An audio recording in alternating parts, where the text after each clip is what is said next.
नमस्कार, स्वागत आहे तुमचं आपल्या मम्मीज कोल्हापुरी किचनमध्ये।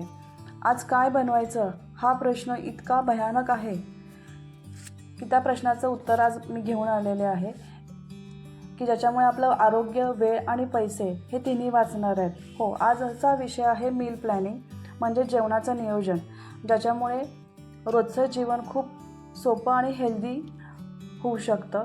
होय, आठवड्याचे किंवा महिन्याचं नियोजन आधीच जर ठरवलं तर वेळ, पैसे आणि एनर्जी हे तिन्ही वाचतात। त्यासाठी मी काही टिप्स सांगणार आहे, त्यामुळे व्हिडिओ अगदी शेवटपर्यंत बघा। मील प्लॅनिंग म्हणजे एकतर आठवड्यात नाश्त्यासाठी, दुपारच्या जेवणासाठी आणि रात्री काय बनवायचं हे ठरवणे। तुम्ही महिन्याचं सुद्धा नियोजन करू शकता। त्यासाठी सरळ एक वही व पेन घ्यायचं आहे व त्याच्यामध्ये नाश्ता, दुपारचं जेवण व रात्रीचं जेवण या पद्धतीनं लिहून काढायचं आहे। आणि काय होतं की काय शिजवायचं हे आपण आधीच ठरवल्यामुळे वेळ वाचतो व अन्नही वाया जात नाही आणि विचार करून संतुलित व हेल्दी पदार्थ निवडले जातात व तसेच अन्नही वाया जात नाही। मी आता हे प्लॅनिंग एक केलेलं आहे महिन्याचं, हे तुम्ही आठवड्यानं सुद्धा वापरू शकता। त्याचे तुम्ही स्क्रीनशॉट मारून घेऊ शकता आणि तुमच्यासाठी ते गायडन्स म्हणून वापरू शकता। तर पहिल्यांदा आठवड्याचे दिवस लिहून ठेवा किंवा महिन्याच्या तारखा लिहून ठेवा आणि नाश्ता, दुपारचं जेवण या पद्धतीने लिहून ठेवा। आता आपल्याला काय बनवायचं आहे, आपल्या कुटुंबातील लोकांच्या आवडीनुसार तुम्ही सगळे पदार्थ निवडू शकता।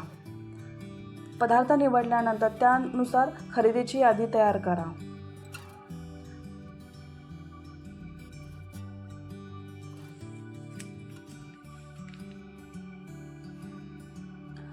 अशा केल्याने आपण एकदमच मार्केटिंग करतो आणि त्याच्यामुळे आपला पैसे आणि वेळ हे दोन्हीही वाचतं। काही वेळेला काही पदार्थ रिपीट होतील, त्याच्यामध्ये व्हरायटी ठेवू शकता। म्हणजे पोहे एकदा तुम्ही मटार पोहे करू शकता, बटाटे घालून बटाटा पोहा करू शकता। वांग्याचे सुद्धा कितीतरी वेगवेगळे पदार्थ आहेत। एकाच भाजीचे आपण वेगवेगळ्या पद्धतीने आपण त्या भाज्या करू शकतो। तुम्हाला ज्या वेगवेगळ्या रेसिपीज हव्या असतील तर माझ्या चॅनलला नक्की तुम्ही भेट द्या, तिथे तुम्हाला वेगवेगळ्या रेसिपीज बघायला मिळतील। रविवारच्या दिवशी तुम्ही पुढच्या आठवड्याचं प्रिपरेशन करू शकता। म्हणजे भाज्या निवडणे, लसूण सोलून ठेवणे, एखादी बेसिक ग्रेव्ही तयार करून ठेवणे, अशा कितीतरी गोष्टी तुम्ही आधीच करून ठेवलात तर तुम्हाला पुढचा आठवडा अगदी सोपा जाईल। महिन्यातून अर्धा तास तुम्हाला प्लॅनिंगसाठी आणि आठवड्यातून 1 तास तुम्हाला प्रिपरेशनसाठी द्यावे लागेल, म्हणजे तुम्हाला आठवडा एकदम व्यवस्थित तुमचा जाऊ शकतो। शक्यतो ज्या स्त्रिया जॉब करतात त्यांच्यासाठी हे मील प्लॅनिंग खूप उपयोगी पडेल। सुट्टी दिवशी तुम्हाला एखादी स्पेशल ब्रेकफास्ट किंवा एखादा फास्ट फूड किंवा व्हेज नॉनव्हेजच्या काही स्पेशल डिशेस तुम्ही बनवू शकता।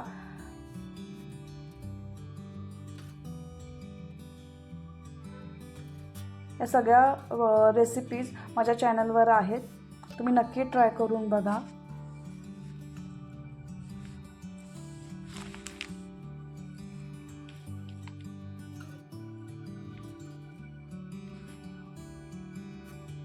काही वेळा आपलं थोडं जेवण शिल्लक राहतं किंवा पोळी शिल्लक राहिली तर पोळीचे रोल आपण बनवू शकतो। भात शिल्लक राहिला तर फ्राईड राईस बनवू शकतो आणि ते मुलांना हा नाश्ता आपण टिफिनमध्ये देऊ शकतो। पुढच्या महिन्यात पुढचं प्लॅनिंग करू शकता किंवा काही वेळा आपल्याला नाही जमलं तर तुम्ही आधीच्या महिन्यातलं प्लॅनिंग परत रिपीट करू शकता। मील प्लॅनिंग शक्यतो सिंपल तसंच लवचिक ठेवा, म्हणजे वेळेनुसार तुम्ही त्यात बदल करू शकता। उदाहरणार्थ अचानक पाहुणे आले किंवा आपण कशाच्या तरी निमित्तानं बाहेर गेलो तर काही हरकत नाही।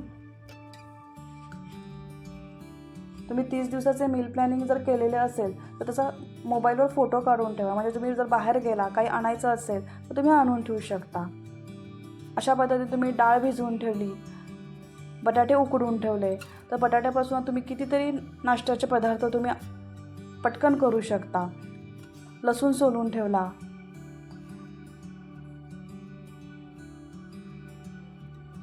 इथे मी ओलं खोबरं खवून ठेवलेलं आहे, आलं लसूण पेस्ट किंवा छोले उकडून ठेवले आणि डीप फ्रीझरला ठेवायचं आणि लागेल तसं थोडं थोडं आपल्याला काढून घ्यायचं आहे. आदल्या दिवशी तुम्ही दही लावून ठेवू शकता. मैत्रिणींनो, मील प्लॅनिंग एक सवय आहे जी तुमचे जीवन खूप सोपं करते. थोडं थोडं नियोजन आणि मग सगळं अगदी सेट.